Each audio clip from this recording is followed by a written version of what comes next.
The opinions expressed in the following program are those of the participants and do not necessarily reflect those of Rogers nor Rogers TV.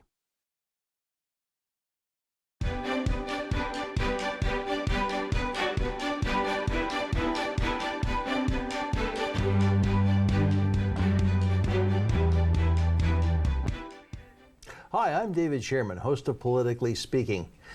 Welcome today to Buck. I want to welcome today Buck Hicks, who is the Warden of Grey County. Buck, welcome. Good to have you back. Thank you. It seems like it has actually been a while since you've been here. It's been a little while. It's about been 6 months. Has it? It has, because when we came back in the fall, we were full bore into federal election coverage, and so I haven't talked to you since the spring. That's true. That's very true. That's right. So, hey, we got a lot of catching up to do. Okay, let's get at it. All right. Well, first of all, speaking of the election and that interim time, I asked this of Bill Walker last week. Mm-hmm. What did you do during the summer? Well, I did what I do all year long, except with a little bit of a difference. So County Council continues to meet during the summer months, and we did meet, and we continued the business of the county. But I made a point, and I issued a challenge to my fellow councillors to try to do some things over the summer months, some tourism-type activities in the county, and to tweet about it. So I did quite a bit of that. I did some hiking, and I tried to do activities in Grey County. It's great fun, lots to do here. But I also took some time. My wife and I, we bought a trailer, and I introduced myself to trailer life, camping. Oh, nice. Yes. She won't camp in a tent anymore. Is this a tent trailer or a full house trailer? This is the real deal, yes. And that's a whole other world there, you know, learning to back that thing up into your tiny little space. But we went to several provincial parks, and it was a lot of fun. I mean, it's just great. We've got some terrific parks. What was the one near in town of Blue Mountains? Tobermory? No, not Tobermory. Town of Blue Mountains, Craigleith. Craigleith. Thank you. Thank you for. I parked in Craigleith Park. Wonderful place to go, and lots of activities just around there. And so, anyways, that's what I did with my summer. Great. Now, the other big thing that's been happening, and as I alluded to earlier, that because we were focused on the federal election on this show during September and October. Yes. Were you involved in the federal election? I mean, you said last time you were very clearly on the Liberal side. Yes. And were you out campaigning? I've never hidden my political stripe. I'm a Liberal. I did assist Michael Dantont. I thought that he was a great candidate. That said, I think, you know, the way that the campaign went, it was very civil. I thought all of the candidates had great things to say. We were very lucky in Grey Bruce to have the candidates that we did. But yes, I did try to assist my Liberal friend, Mr. Dantont. Little door knocking? Yes, some. Yeah. That's always the interesting part, because I've, as a relative student of politics, one of the things I have learned is the way to the voter's heart is by knocking on their doors. Yes, and absolutely. It works. Absolutely. Yeah. But that said, you know, I think we have a great person as our Member of Parliament now. He has served his entire life and is continuing to serve, and now in a different way. And I've said to him personally, continue to say to everyone, I'm very much looking forward to working with him. Yes. I've had him in. I interviewed him 2 days after he was elected. I don't know if he was still in shock or what, but I was quite impressed with our new MP, Alex Ruff. I think that he will represent us well, I think. Yeah. Well, you know, I have to give him credit. Just a few days after his election, he came out to the Warden's banquet and was present. You know. Yes. And I noticed he was in the Santa Claus parade here in Owen Sound just last weekend. Oh, good. So good. Yeah, he's getting out. He's getting out. It'll be interesting to see in my next interview with him what his reactions are. It'll be very interesting. Well, big things going down at the Parliament today. Oh yes, as we are taping this show, the Prime Minister is announcing his cabinet. Yes, so I'll be interested to see what comes of that. I'm sure.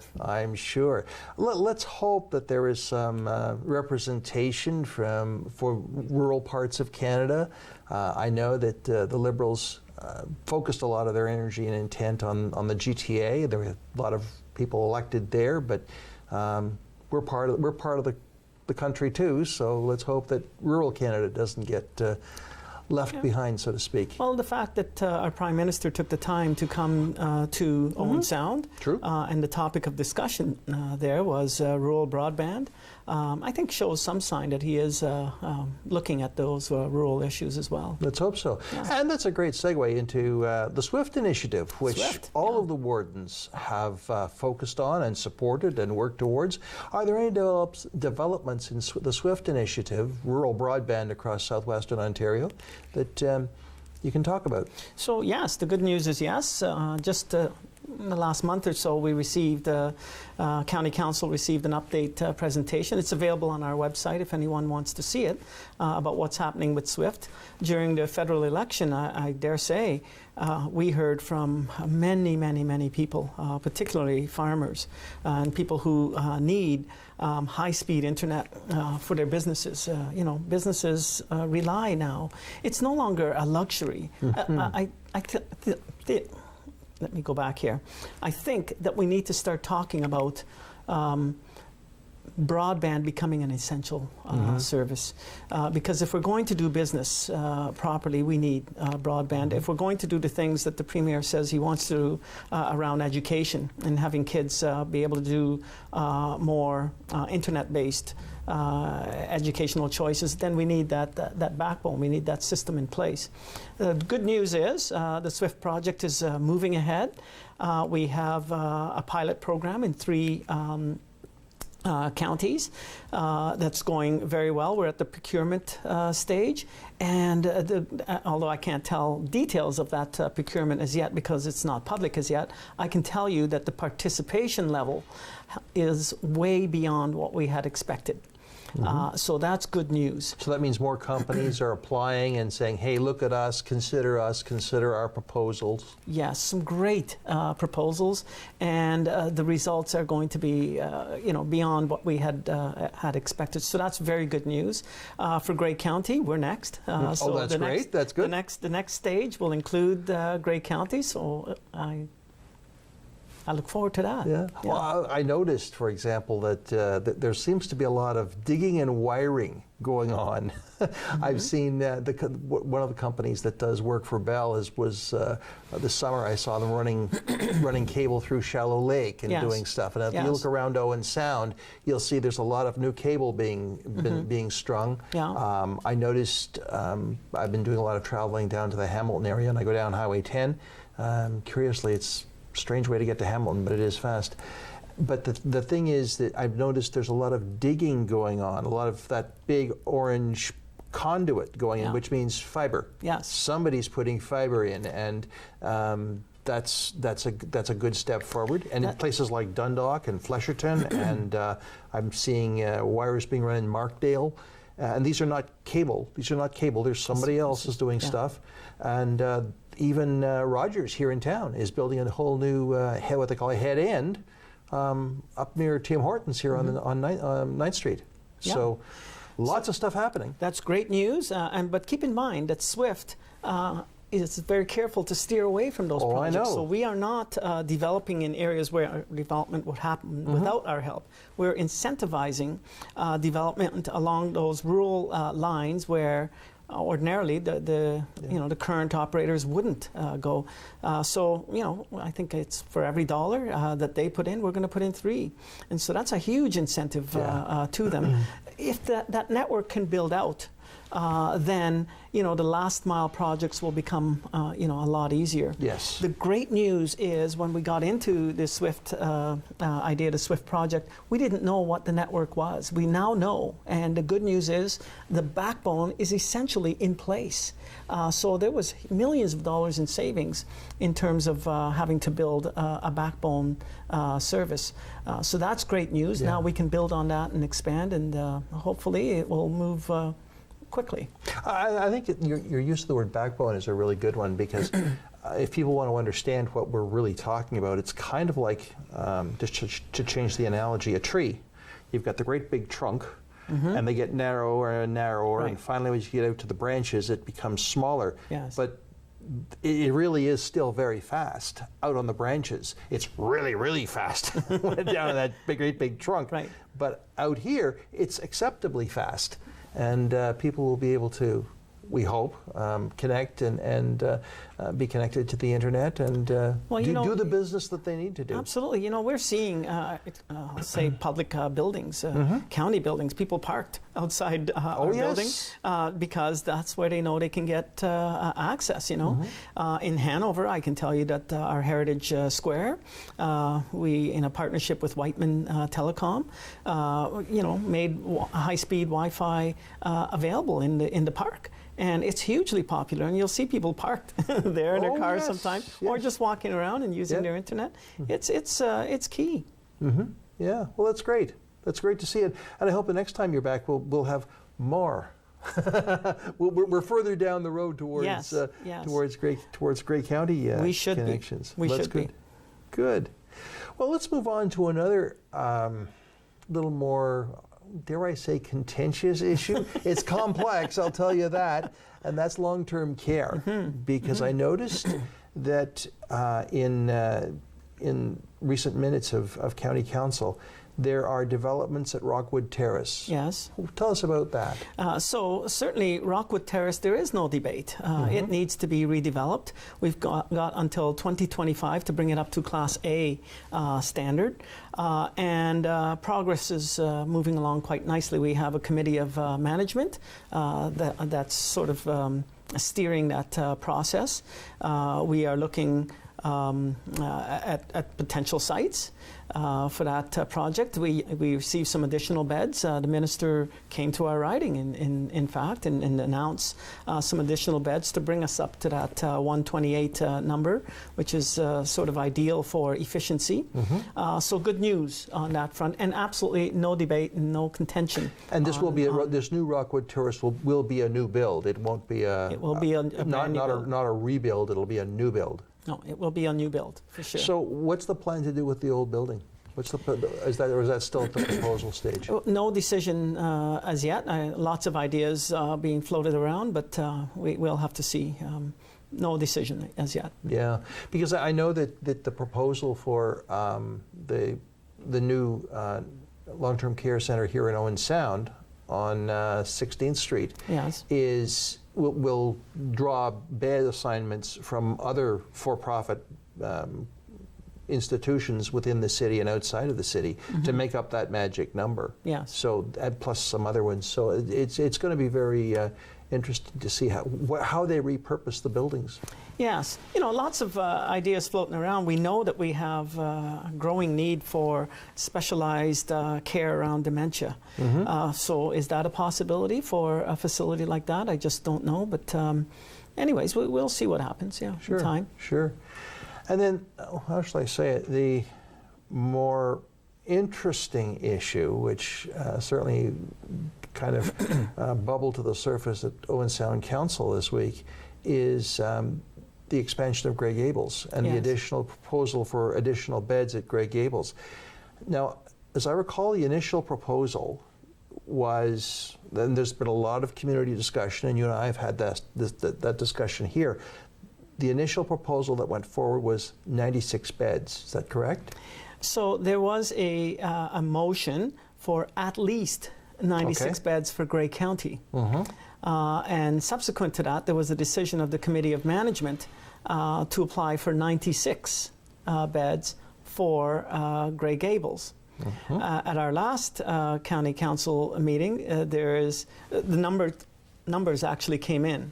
What is it going to cost us to build and then to, upkeep and carry on that service? And we're hearing the figure of $1 million at the least, I think, being talked about from taxpayers. And adding that to the already $6.2 million that we contribute towards the 316 beds that we operate in our long-term care facilities. So that's the subject of debate. Right now, is it going to be 96? Right now it is 96. The motion that's on record is we are applying for 96 additional beds. Some councillors are beginning to question whether that's the right thing to do. There seemed to be some consensus around perhaps scaling it back to a 128-bed facility, similar to the one being proposed for Rockwood, which would include the existing 66 beds. So I guess another, 60... What is that number? 62 beds, perhaps, yes. would be added. So is that going to be the number? We'll have to wait and see what the Committee of Management recommends to Council, and ultimately what Council's decision is going to be. Right now, it's 96. So it's 96, and that is the solid decision, the solid recommendation. Nothing more has been recommended other than conversation is being had about maybe, perhaps, more beds. Well, I think the conversation that's being had right now, which was more than conversation, it was debate at Council, should it be 96? The Council's resolution is we are applying for an additional 96 beds. So you add the 96 to the 66 that already exist. You get more. And you have a significant facility. And I know that in Owen Sound City Council, there has been a notice of motion brought asking Council to write a letter to express its concern over that. Yes. And I don't remember the exact word of the motion. I'm going from memory here. But that is kind of the back and forth that happens, I'm presuming, in these kinds of situations. This is the issue that's been debated for quite some time, and legitimate questions being asked about, to what extent should we be as a county in the long-term care business? The average county, the beds would be about 12%. With the 316 that we have right now, we're at 40%. And we're looking to add even more. Do we want to expand our role in the long-term care business, or should we be allowing the private sector to do its share? That's a subject of debate. Secondly, you're hearing questions about, we run 316 beds, and it costs the taxpayers each year $6.2 million. If we add more beds to the scenario, how much more is it going to cost? And we're hearing roughly for just the additional beds at Grey Gables, at least $1 million. Could be $2 million, depending on what number we actually end up at. Is that right? So some people are saying, why is it that the county operates them at a loss of $6.2 million plus, when the private sector seems to be able to do it at profit with the same regulations? It's a highly regulated industry, and the price. And the municipality is by law required to carry a certain number of beds, I understand. We're required to have one facility. Yeah. We have 3 right now in Grey County. So I think people are asking questions about what is the level of participation that the county should have in that long-term care business. Yeah. Keeping in mind that the senior population, if you go into a group of seniors and you ask, where would you like to end up? Nobody ever says, I want to go to a long-term care facility. Most seniors will tell you they want to age at home. And frankly, that's where about 90%, only about 10% end up in a long-term care facility. 90% age at home. So we spend $6.2 million currently on that 10%. How much are we spending on the 90%? I think we need to examine that issue. More support for in-home aging, expanding the paramedicine outreach program, supporting people to age in their home. I think we really haven't given that enough consideration. Yeah, it's a very complex issue because, as you say, the numbers change, and yet we are on the cusp of, it's already arrived, the great tidal wave. And I think you and I are probably evidence of that. Yes. That the baby boomers are here. They're 65 plus. Yes. And it's only going to get, the caseload is only going to increase. And it's not just the sort of gray tidal wave. The tidal wave that we ought to be keeping our eye on is the tidal wave around dementia. Yes, I'm hearing numbers that say the amount that we're spending entirely on healthcare right now will be spent on dementia alone. That's the real tidal wave that we have to keep our eye on. Yeah.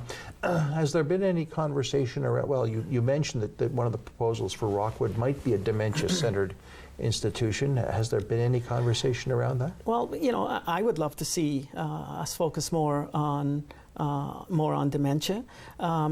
We are so caught up with this whole Grey Gables debate that I think we're missing the ball, to be honest. We are not thinking about that 90% in-home care. We're not thinking about the dementia care enough. I would love to see, look, when you look at the province, and anytime you see the province announce new beds for long-term care, they put up the sign on the podium that says reducing hallway medicine.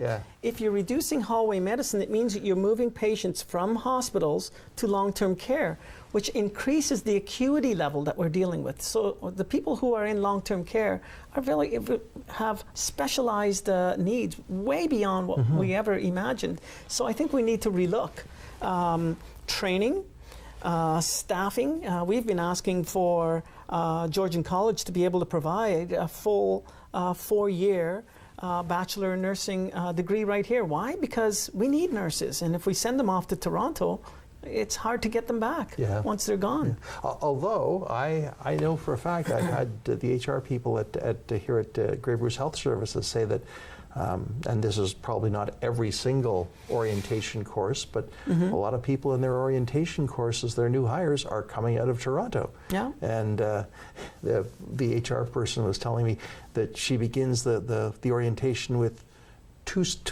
requests. Number one, buy snow tires. Number two, buy a good winter coat. So, I had the same advice when I arrived. I'm sure you did when you arrived from Toronto. When I arrived from Toronto, I went to the dealership and I says, everybody says you have to have a snow tire in Grey County. Do you really need snow tires? And the service guy said to me, well, I'll put it this way. What you got there is a nice high-speed toboggan.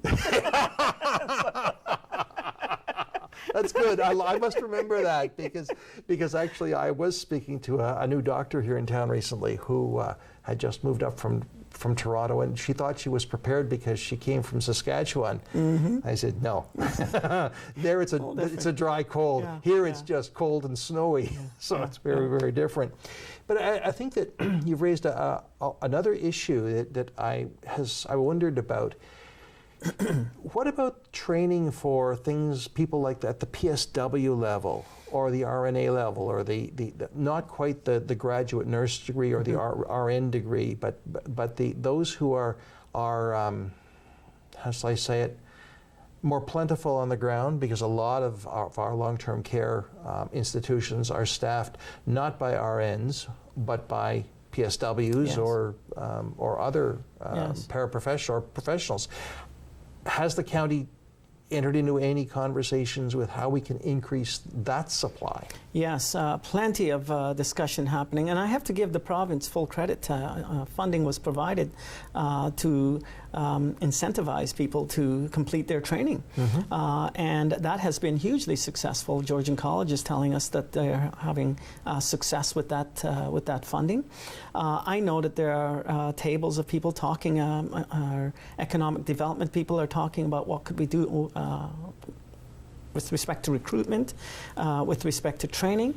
All of the facilities are facing a similar crisis. We don't have enough bodies. And that, by the way, is one of the other challenges. You know, if we're going to expand our long-term care business, what is the plan for addressing that gap in employees? Because we're seriously understaffed right now. Will we have the capacity to have the staff that we need to operate those facilities, in a safe manner? Yeah. I think it's going to be it's an ongoing conversation, and I think part of the reason it's so important is that it affects us all. I mean, you, me. I mean, I'm going through this myself with an aging parent. It's important stuff, and it's not an easy journey. No, it isn't. But again, I dare say if we're looking at that aging population, the 90% are choosing to be at home. And I would love to see the county pay some attention to supporting those people in their home. Yeah. And one wonders what that might look like, given that long-term care and home care are provincial responsibilities. They're part of the Ministry of Health umbrella and the new Ontario Health teams that are coming into existence. Has there been any conversation with the ministry about those Ontario Health teams? Is the county a partner at the table for conversation? Yes. So again, we had a presentation on just that very recently. Lots of progress being made. My understanding is that the province received over 150 applications. They are processing those right now. The application for Grey Bruce was not one of the 150, but it is, I think, nearing completion. I'm hearing. So it will be submitted very soon. But, you know, in the province's announcement that they want to reform paramedic services throughout the province, I'm hoping that that presents itself with an opportunity for us to really press that paramedic outreach works. You know, when we have paramedics going into the homes of people who are frequently being transported to hospital, that makes a lot of sense, rather than simply picking them up and taking them to hospital, which is very expensive. If we can do some proactive things to keep them healthy, to monitor their health and their progress, and to be able to do proactive things to keep them out of hospital, I think that makes more sense. And did we not pilot here in Grey County a very specialized program using our paramedics? Yes. To do that kind of preventative maintenance, preventative care. Yeah. We did, and it was very successful. And in fact, it's still running, is it not? Well, yes, to a certain extent, yes. The minister told us that it was beyond his expectations. This was the Liberal minister at the time. Was beyond his expectation. I'm hoping. I mean, it just flat out makes sense. I'm hoping that with the reform of you know, the discussions that we're having about reforming you know, paramedic services throughout the province, that will be a central theme that just continues to make sense. It will be funded properly so that we can get more services out to those people in their homes. I know that the conversation, there is one person who has been appointed to head the study of public health, the integration of public health and paramedics, municipal paramedic services. They're being done in two separate channels, I understand. So public health is over here, paramedic services over here. The common bond is that they're both partially municipally funded. Yes. And so, what's your understanding of what's happening in the paramedic side? What will that conversation look like? So, I don't have a lot of information, and I don't think anyone has too much information. I'm hearing that the dispatch, there's some common thinking. Everyone thinks it makes sense to reform the dispatch. Make it a regionalized or provincial model.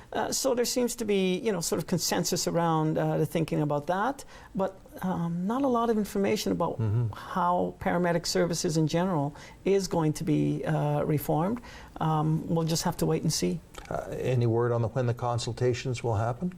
Well, the consultations are happening, is my understanding. They've started, and I don't know when they're supposed to end. I wish I had that information for you. But we'll wait and see. Sure. Well, it's one of the shifts, and I was saying this to Bill Walker, one of the shifts I am seeing is that there seems to be a movement at the provincial level, at least in healthcare, to do more consultation, to say, hey, we need to talk to the people on the ground. We need to talk to the stakeholders, which is an old word, people who pay the bills, like the municipality, and to get their input into what's going on and how things can be improved or changed. Yes, and that's excellent. I mean, you know, more consultation is great. More time for the consultation would be even greater. Yes. Yeah. As I say, it'll be a very interesting. I think it'll be a very interesting winter and spring in that whole file of healthcare and I mean, it's a monster, no question. It is. It's a monster, and it affects all of us. But at the county level, there are certainly some very specific areas where I'm sure you will be hearing more down the road. Yeah, absolutely. You know, so we will do our share. We have these consultation papers that come out all the time, and we as a county always try to meet the deadlines. They're very tight deadlines. Our staff are working very, very hard. I just wish that, that there would be just a little bit more time to allow us to digest what it is that they're proposing and to respond. That would certainly be helpful. But the fact that they're doing consultations, I think, is great. Yeah, yeah. Well, I think we're going to take a quick break, and we're going to come back because I've got a lot more questions about. We've got more to talk about. Okay. Very good. All right. Thank you. I'm David Shearman. This is Politically Speaking, and I'll be right back with Buck Hicks, Grey County Warden.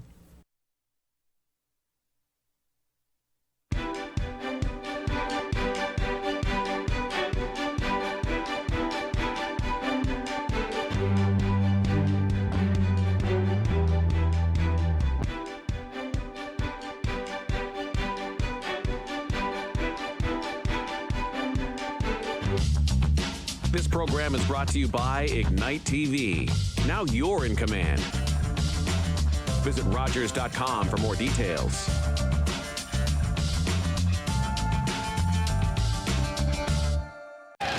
Send them home. Get rid of them. Gentlemen, please.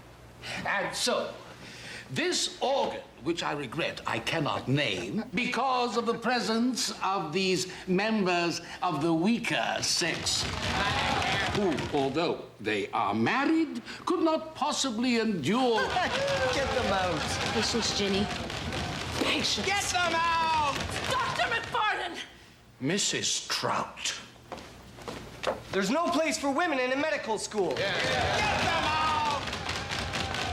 If you do not bring this classroom under control, I am going to repeat every word of this disgusting lecture to your charming wife. My friend Jenny Trout was not the only woman to face this kind of thing in medical school. But she would become the first woman licensed to practice medicine in Canada.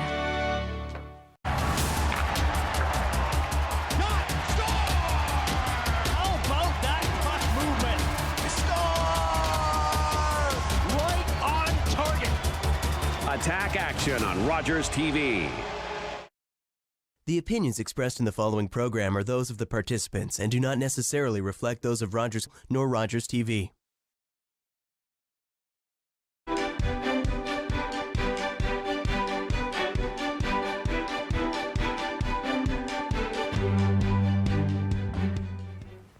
Hi, and welcome back to Politically Speaking. I'm David Shearman. My guest is Selywn Buck Hicks, who is the warden for Grey County. And it's been a long time since we've had Buck back on the show, but Buck, good to have you here. I'm glad to be here. Learning stuff all the time. Yeah. I have to laugh. You always come in with a briefing binder. Yes. I haven't flipped to it once. You haven't flipped to it once, which is great, because what that is that's what your staff has told you. Now I'm asking questions, and I don't know what's in that binder early on, so that's great. We were talking at kind of at the break about before the break about the changes that are happening in land ambulance, public health, and the consultations that are going on.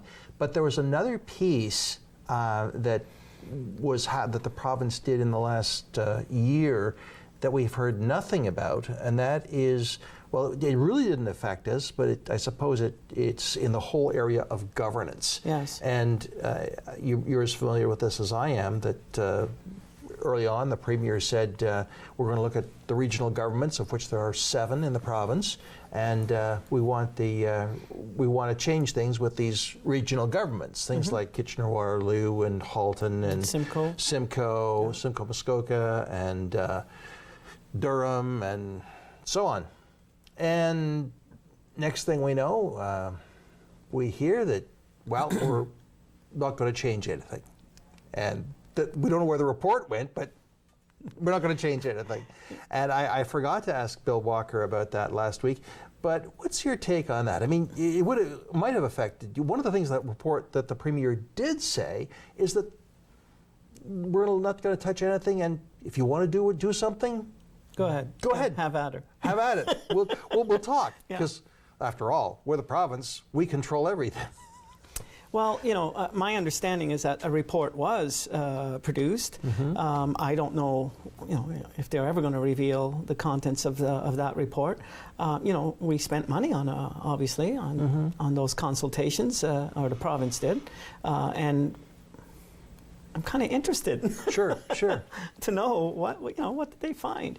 I don't think we'll ever discover that. So onward and upwards. Some people are very happy that there's going to be no report. Others aren't. Yeah. I mean, there's been conversations, ever since I arrived in Grey Bruce, about a larger municipal structure. Some have proposed, I think, as I recall, the Owen Sound Chamber of Commerce, Owen Sound District Chamber of Commerce, wanted to see a larger municipal boundary than the city currently has, and pushing that out a bit. But do you sense any appetite for those kind of conversations? Well, there is some appetite. I wouldn't say it's a great appetite. Lots of ideas floating around. I'll go on record and tell you, I think that Grey and Bruce should be amalgamated. We have so much in common. Do we do that in a hurry? I don't think so. But there was the idea thrown out about having one county, Grey Bruce or Bruce Grey, with, say, 4 lower tiers. Just splitting it up that way. Is that the right model? I don't know. I think we should at least begin the discussion. But prior to even any discussion about amalgamation, I think we should be working more, and there's good relationship, with my colleague Mitch, who's the warden for Bruce County, looking at what is it that we both do. For example, Bruce County is in a little bit of hot water right now with long-term care. Yes. Are there things that we could be doing to assist? Could we be working more closely? Because our issues are the same. I mean, what happened in Bruce County could very easily happen in Grey County. So how can we support each other? We do lots of things the same, and maybe we should be working more closely together. It's a tough one, because how much do you integrate? And sometimes where you think there are savings end up not being savings at all. That's true, but nevertheless, I mean, if we are both running paramedic services, if we are both running long-term care, if we're both looking at tourism, if we're both looking at economic development and attraction of workforce, those are some of the things that we absolutely should be working together on. And by the way, we are doing some work together. It's not like we don't talk to each other. Yes, of course, because after all, at the civil service level or at the public service level, it's awfully easy for someone to call up their colleague over in the next county and say, "Okay, I got this issue. What are your thoughts?" Yeah. Or, "I know you went through this. What did you do? Yeah. Can you send me that report?" And so it becomes a very, very collegial collaboration. Yeah, and a lot of that happens. I'll take housing, for example, because that's probably the biggest priority that we are being told we should be looking at. And so we have to look around and say, we're not the only ones struggling with the affordable housing challenge. What's happening over in the other counties or in other regions? How are they addressing it? What are the great ideas that are working? And can we borrow those ideas, right? Yeah, which leads me to another thought. I know that the county council had a strategic retreat not that long ago. Yes. And one of the things that was raised up as a key priority was housing. Yes. And so what are your thoughts on housing and as a priority for Grey County? Yeah, there is no question. We do not have enough affordable and attainable housing. There's a difference between affordable and attainable.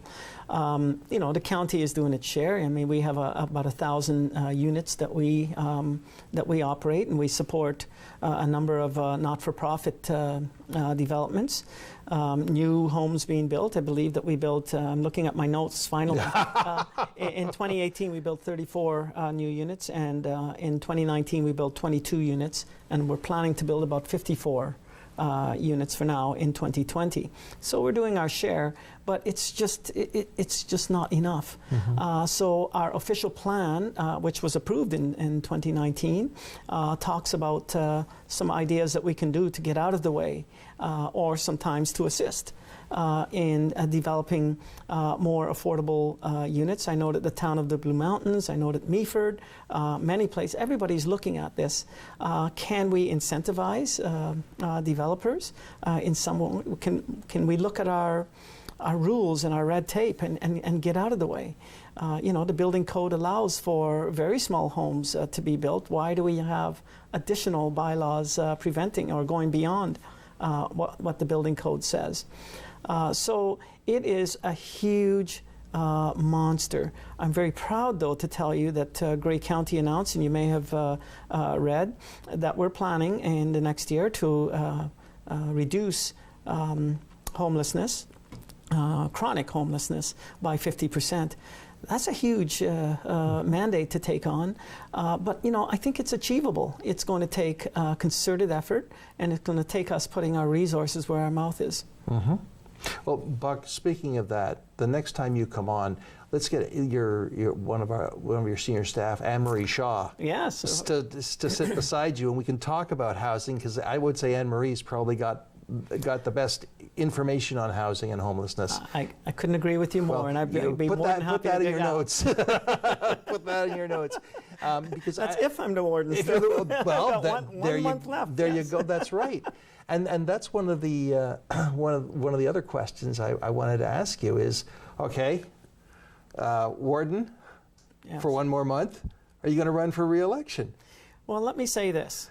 Well, the short answer is yes. Okay. If County Council sees fit, and if they think I've done a reasonable job over the last year, I'm putting my name forward, and we'll see where that leads. But that said, if I look across, I'm a member of the Western Ontario Wardens Caucus. About 50% of that membership, so 50% of the wardens, serve a 4-year term. And now, is that a year consecutively, or is it a statutory 4-year term? Yeah, they serve a 4-year term. Of the other 50%, 25% do 2-year terms, and Grey County being included in the last 25% is 1-year terms. I think we need to re-examine that. I've learned over the last year that this is a big job. And there's a lot to learn. By the time you get your head around some of the bigger issues like workforce attraction, SWIFT, and rural broadband, and on, by the time you get your head around some of those issues, 6-7 months has gone by. So does it really make sense to each year have somebody in the job who is just learning? So you're always on that sort of learning curve. I think in the second year, I feel like I've learned a lot in the first year. I can hit the ground running in year 2, but ultimately, County Council will make that decision. Yeah, I wonder if it's a hangover from because I'm looking back in history here in Owen Sound, they elected the mayor and council every year. Yeah, that was standard 100 years ago. Yeah, or more, and but I think your point is very well taken.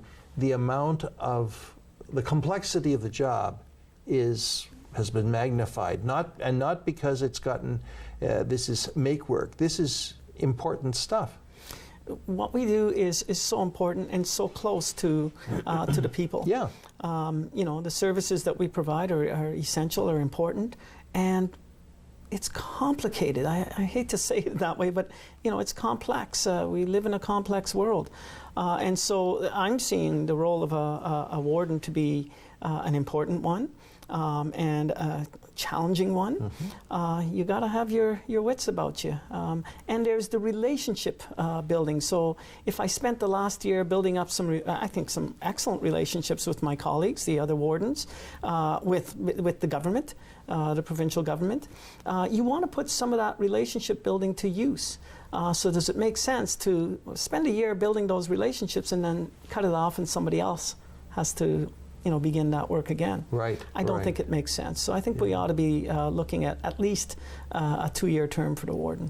And I think, if I'm not mistaken, there has been a history over the last few years. I'm not going to test my memory by saying how long actually, but I know that Bob Pringle served a multi-year term, and I think he served 3 years.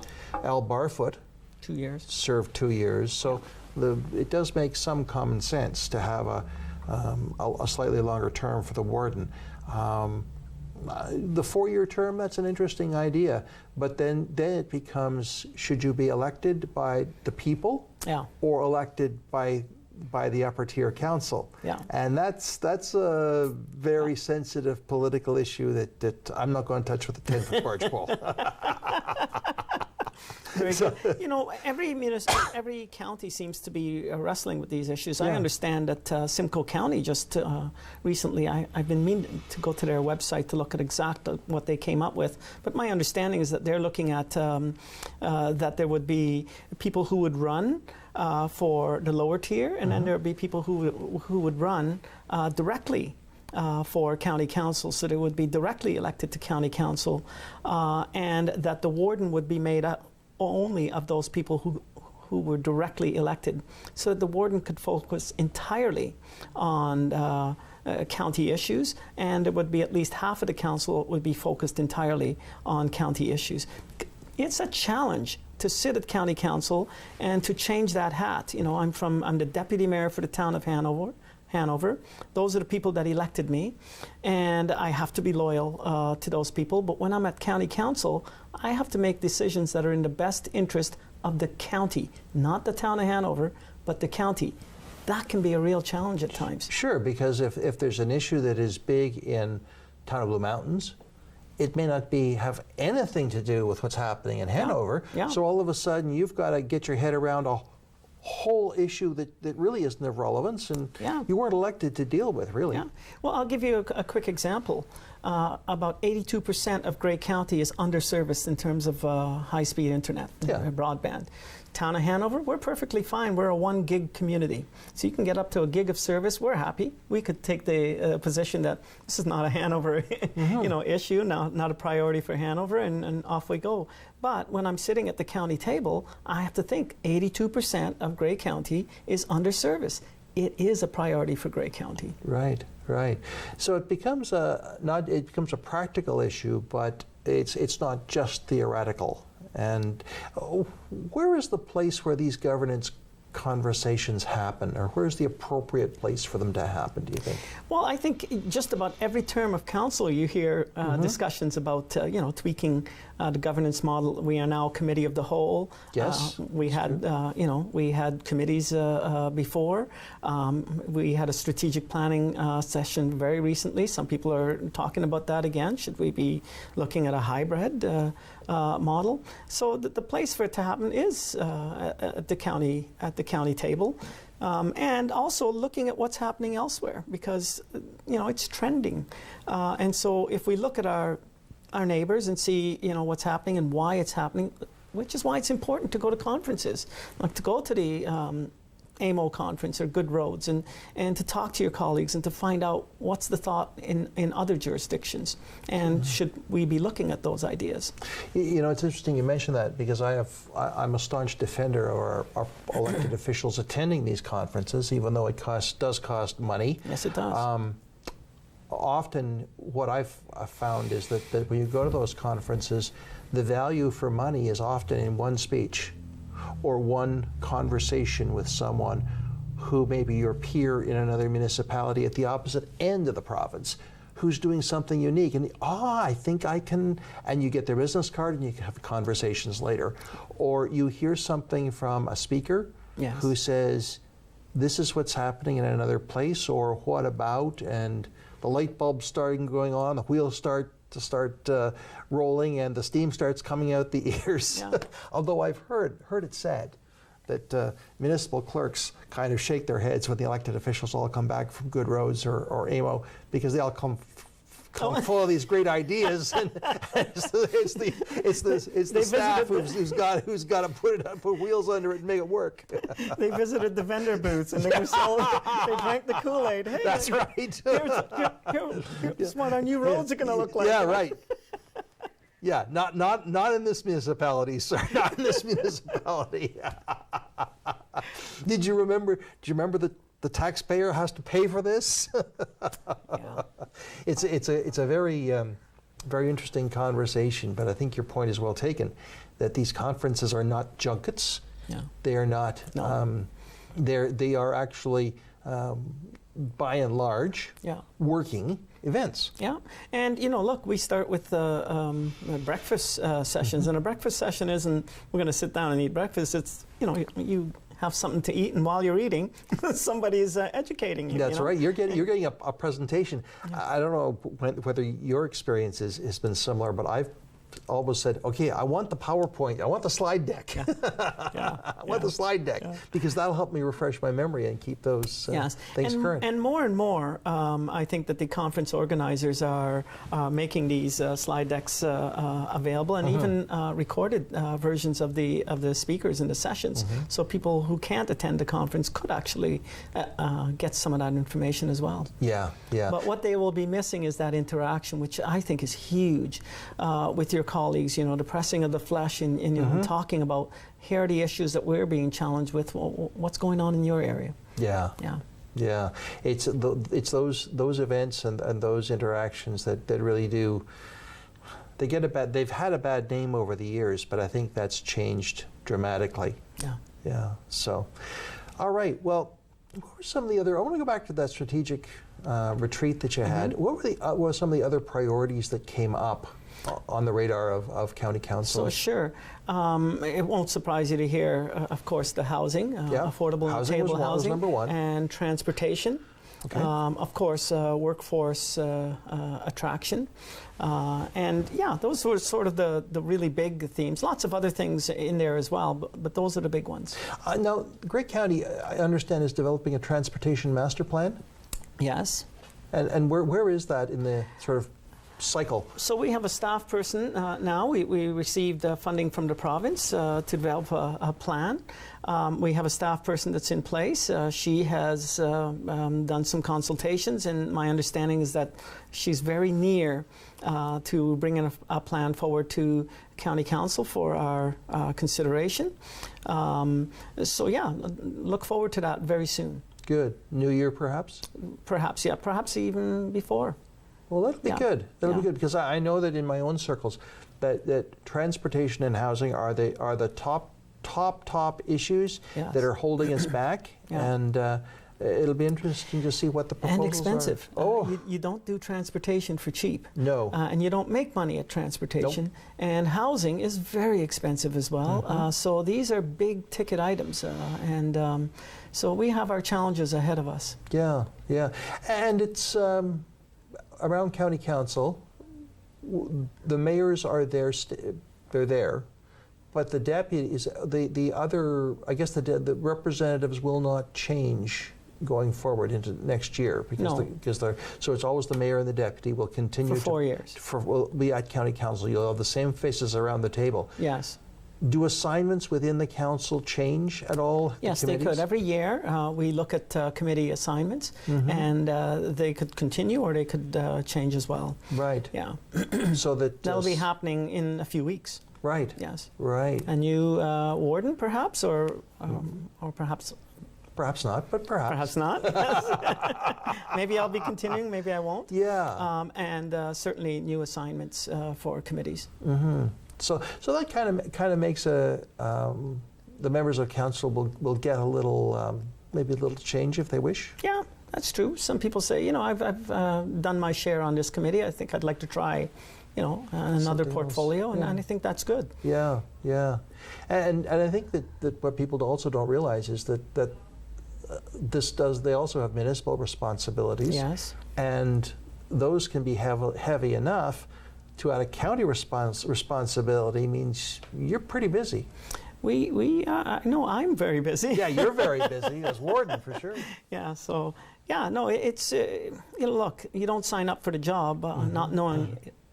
If you haven't done your research, then really you shouldn't have run. And you don't sign up for politics to make money. No, you don't. No, you don't. Yes, there is a lot of myth about politicians, but I don't believe that our politicians sit there to make a lot of money. Well, I can tell you, I'm a practicing lawyer, and I can make a heck of a lot more money practicing law than doing politics. Yeah. But you do it for the love of it. You do it because you care. Yeah. You do it because you want to make a difference in your community. Right. And I think that generally is true of most of the politicians that have sat in that seat and have been around the table or that I've met over the years. As I've said, there's probably, in my lifetime, there's 2 politicians where I wanted to check to see if I still had my wristwatch. Just 2. You still have it, do you? But I still have it. Yeah, that's right. So there you go. But I don't think politicians have gotten a bad rap, I believe, and here I'm pontificating a bit, but I do believe that politicians, at least in this country, have got a bad rap. And I do believe they're doing it for the reasons that you outlined. I also believe that they're generally good-hearted people and honest. But what I don't think people realize is there's a huge sea change in governance around integrity. Like every municipal council now has an integrity commissioner. Yes. And the rules around conflict of interest are very, very tight. Yes, and I can tell you in the last year I've had 3 training sessions on integrity, on the rules. And that's a good thing. I think people have demanded more of their elected representatives. We have a code of conduct, we have, established rules, and they're being revised over the years. So more to come on that, but I think people are well served. It will be very interesting to see, because we don't hear a lot of the same, I hate the comparison, but I'll make it anyway, the same kind of dynamics as we do south of the border, for example. And thank goodness. Yes.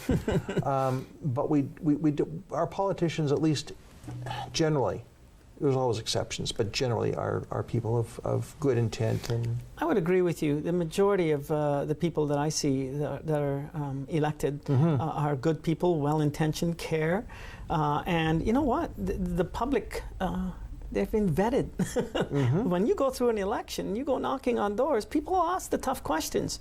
Well, we have got a lot of time left, but that brings me back to where we started with your door knocking on behalf of Michael. Yes. Did you find any new issues had popped up in the conversation? I mean, that's a great opportunity for you as a warden to get the temperature of people. Yes. And it's not about you, it's just about, okay, what's important? Yeah, so I heard a lot about the broadband issue, and I heard a lot about feelings around Mr. Ford, and some high level of dissatisfaction there. But yeah, it was very good for me to be at the doors and to be hearing from people. I mean, the issues were federal in nature, but nevertheless, people don't hesitate about telling you what they think when you go to their door. And it's not just the federal issues, it's why is my road still bumpy? When are you going to fix that pothole? Exactly. Oh yeah, or that culvert. Yeah. Or why is this flooding still happening? Did you hear much about? We just have a couple of minutes for anything about climate change. Yes, quite a bit. I mean, it was one of the top issues in the federal election, and I think. You're hearing more and more municipalities developing their individual plans around climate change. Sure. It'll be very interesting to see how this plays out at levels. I've noticed many of the municipalities across Grey Bruce have stood in favor of a declaration of a climate emergency. Yes. Do you anticipate that might come to Grey County Council as well, or is it being left to the lowest tier? So far, I'm only hearing it at the lower tiers. We haven't been asked. We haven't had that debate as yet. It may come. I just don't know. Yeah. Because I guess most of the aspects of that are at the lowest tier. Anyway, Buck, we have to sign off, but I want to thank you again for coming. Thanks for having me on. Thank this is you. the third time, I think. Absolutely. Yes. Yeah. And thank you, friends, for being a part of Politically Speaking. I'm David Shearman. Take care.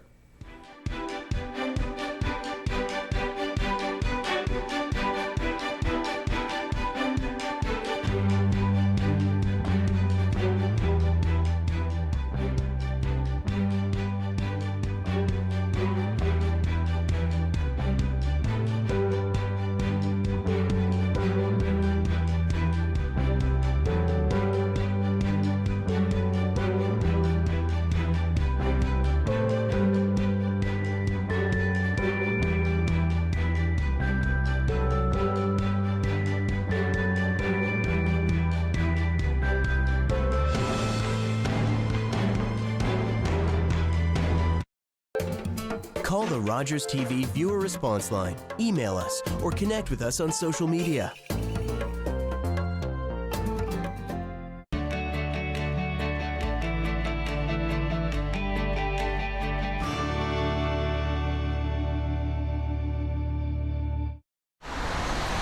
Are you the type who would keep going or stop? It's not easy to stop when you have an addiction. Legalizing cannabis won't stop addiction. It trivializes its consumption. Let's be vigilant. If you need help, visit portage.ca. Dora, we're on to something big. Parapata, an ancient city made